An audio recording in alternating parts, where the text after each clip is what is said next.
All right, Brian, thanks for talking with us today about your study with the future of the carrier air wing. So first of all, looking back at what you said, was there one thing that struck you most about the most desperate need in the carrier air wing of the future versus what we have today? Yeah, Jeff, thanks a lot for having me on today. And I think the most desperate need for the air wing is a longer range unmanned platform. One thing we found in our study was that the current air wing lacks the range to be able to do something relevant in an area where the carrier is going to be able to operate and generate sorties. I think one thing people forget is that even with all the efforts we've made to defend the carrier from anti-ship ballistic missiles, anti-ship cruise missiles, submarines, those are all going to force the carrier to operate in an area where it's maybe 1,000 miles away from the coast if it's going to be able to generate sorties and avoid these threats. At that range, you're going to need something longer than the F-35, which has a 700-mile radius, or certainly the F-18, which has a 600-mile radius. So a longer range aircraft is absolutely essential if the carrier is going to continue to be a contributor to future strike operations or future maritime operations in general.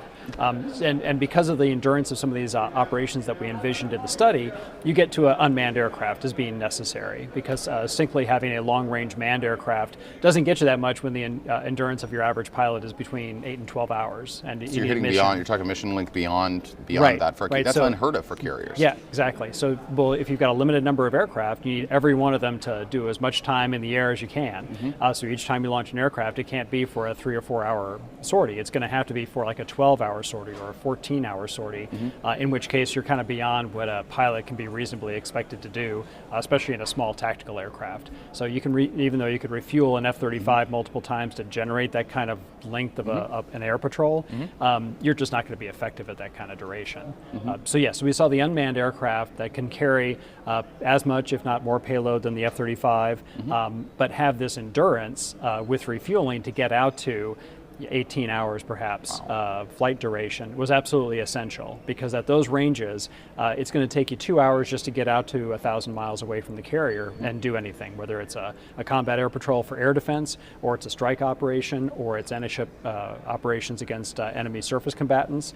All of those things are going to take a lot longer than they do today, because you're taking 2 hours out, 2 hours back just to get to the mission area. So you need another several hours on station to do something useful, which means now I'm into probably an unmanned aircraft. So looking at carrier decks in the 50s, 60s, 70s, even the early 80s, it was a pretty diverse mix, almost like a zoo of different aircraft. Yeah. You look at a carrier deck today, you see Hornet tails. It's homogeneous. And that's pretty much it. Right. Do you see the carrier wing of the future being looking like the 50s, 60s, 70s, very different looking? Not at all, right? It's going to need to be much more heterogeneous, to use those terminology. So because today's air wing is pretty much all F-18 EFs, so Super Hornets, and it's a luxury we had in the post-Cold War time frame, because we didn't need an aircraft that was particularly good at air defense or particularly good at strike. We could have a jack of all trades that was able to do all of those things, do it less expensively, have a limited number of parts and limited number of logistics trains I needed, so it was inexpensive and efficient.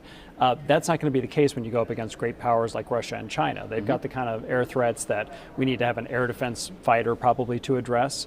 They need the long-range strike operations to be done to take care of surface ships or to attack targets ashore. And those are things that the F-18 is not well suited for. It's not fast enough or maneuverable enough to be really a good dogfighter. It can't generate the kind of payload on station that an F-35 might need to be able to do, but you need maybe an unmanned strike aircraft to do. And it certainly can't give you the mission duration you need for some of these long duration combat air patrols that are necessary to defend the carrier or targets ashore from the air. And in general, you've got an old fleet.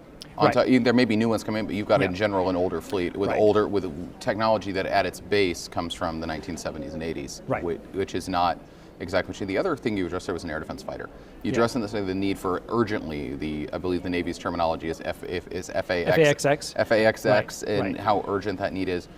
Do you see that actually happening anytime soon with the way the Navy is going right now? So what I think is likely to happen is that the Navy is going to, instead of pursuing like a 6th generation fighter like the Air Force has talked about for their penetrating counter-air aircraft, the Navy is going to probably step back and do something that's more oriented towards air defense. So it's going to be an aircraft that's have a longer range, longer endurance, maybe better maneuverability and better speed than their current generation of strike fighters, but is not necessarily a a generational advancement above current technology. So I could see them taking the F-35 and making a modified version of that to become FAXX. So that requires some modest investment in the non-recurring engineering to make that happen, but you could save a lot of money on the back end because you're not developing something from scratch. And that was going to be my question, because developing, you and I both know defense acquisition in this country, developing things from scratch is not exactly what the United States does well in that regard lately. Right. Well, and you look at what the Navy's done with its own strike fighters. So the F-18 Hornet gave birth to the Super Hornet, gave birth to the Growler. You could see a similar evolution happening in the F-35 family, where you've got the Alpha, Bravo, and Charlie, but you could also have variants of the Charlie that are maybe more fighter focused, maybe more electronic warfare focused. So even though the Navy's building Block 3 Super Hornets and is building some Block 2 Growlers, there's going to come a point where those technologies are limited by the airframe in which they're housed. And so you need to maybe have an air defense aircraft that's a little bit better, a little faster, a little longer range than the current generation.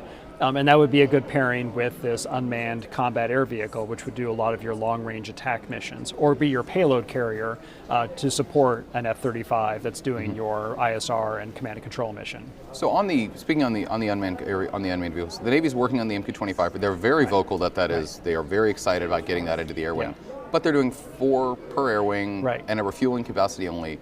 Do you see that as a lack of interest, or more of a get feet on the ground, do this, figure out how to integrate it in the wing, and then go big? I think, certainly. I think it's certainly a crawl, walk, run sort of approach. They want to get enough of them to where they can get them out there, do some experimentation, build the ConOps, and then start building them in serial production so that you can get an adequate number per air wing. Because in our study, and what we calculated was, you're going to need, if you want to take all of your strike fighters out to the 1,000-mile point that the Navy's identified as sort of the milestone they want to reach, you're going to need about 12 of these MQ-25s or 14. You're going to need at least a dozen of them in the air wing to be able to facilitate that, because each one can really only get 2 strike fighters out to 1,000 miles. Right, and so when you multiply it out via 2 squadron strike or something like that. So if you take into account operational availability and all that, you're really going to need at least a dozen of these MQ-25s if you want the whole strike fighter wing to be able to go out to 1,000 miles and do something, whether it's drop bombs or do a combat air patrol or whatever. So they need a lot more of them if they're going to, buy the MQ-25 as their future tanker. And then if they bought 12 per air wing, then you could look at other ways to use them.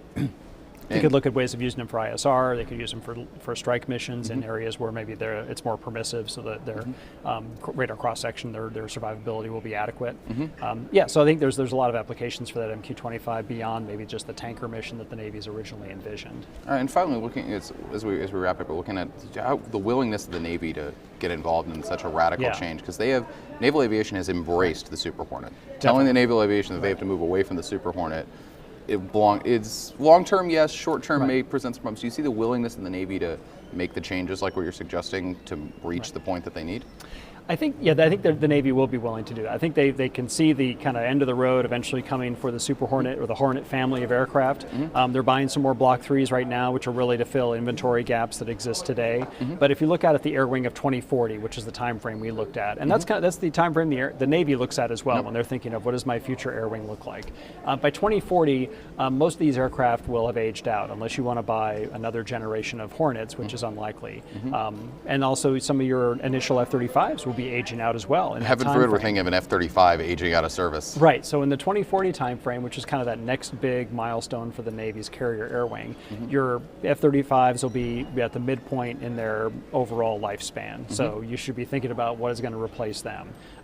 They've got some inherent limitations in terms of payload endurance. They're manned. There's things that the Navy's going to have to do to augment them to enable the carrier air wing to remain relevant in an environment where it's all about survivability, range, and payload.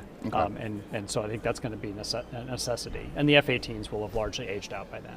All right, great. Brian, thanks for the time. I really do appreciate it. Thank you very much. Great to see you.